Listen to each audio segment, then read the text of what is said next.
Mais je pense qu'ils n'ont pas compris quelque chose.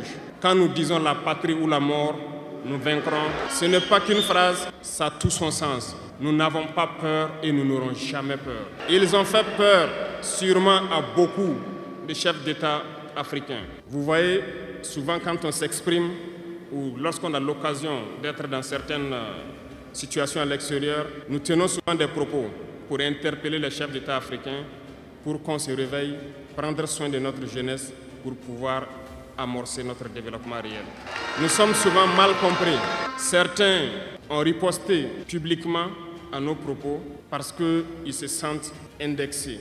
Mais je peux vous assurer, jeunesse, que lorsque nous nous retrouvons dans les couloirs, ces mêmes chefs d'État nous disent « Vous êtes sur la bonne voie, c'est ce qu'il faut faire pour que l'Afrique puisse s'en sortir. » Alors, nous leur posons des questions à savoir pourquoi vous ne faites pas comme nous, pourquoi vous ne nous accompagnez pas. Certains nous disent qu'ils ont les mains liées, certains nous disent qu'ils ne peuvent pas. Chers aînés, chefs d'État africains, du haut de cette tribune, donc, je souhaiterais dire que les peuples africains sont les peuples les plus pacifiques. Lorsque vous reconnaissez un tort, il faut le dire au peuple. Que nous n'ayons pas peur demain de sortir et dire au peuple, nous nous excusons, nous avions été compromis, nous avons des biens mal acquis, on nous a compromis par plusieurs choses et que nous demandons pardon et nous revenons sur la bonne voie. Et de commencer à travailler réellement pour l'indépendance de nos États et notre émancipation. Et je pense que c'est possible. Si nous restons dans cette posture de peur, nous serons lâches et l'histoire nous jugera. Nos enfants poseront des questions, nos petits-enfants poseront des questions. Nous sommes en train d'écrire l'histoire. Il n'y a pas de place pour la lâcheté. Si nos ancêtres avaient été lâches, nous ne serions pas là.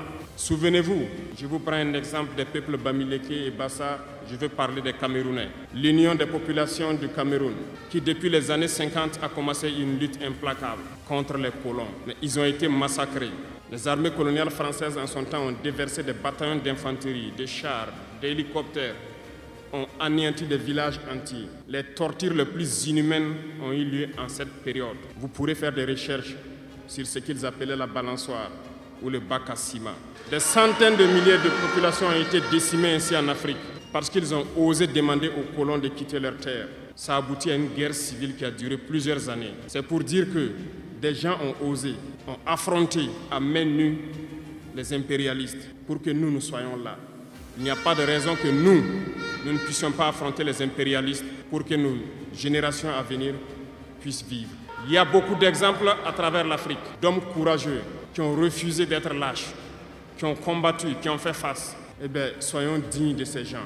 Nous sommes leurs descendants et soyons dignes d'eux. Un lâche ne peut pas être digne. Ne soyons pas lâches, jeunesse africaine. Parce qu'un lâche est toujours un traître. Et ça va de pair. Ils essaieront de nous faire peur pour que nous soyons lâches. Et si nous sommes lâches, nous allons trahir. Il faut bannir la traîtrise de nos habitudes.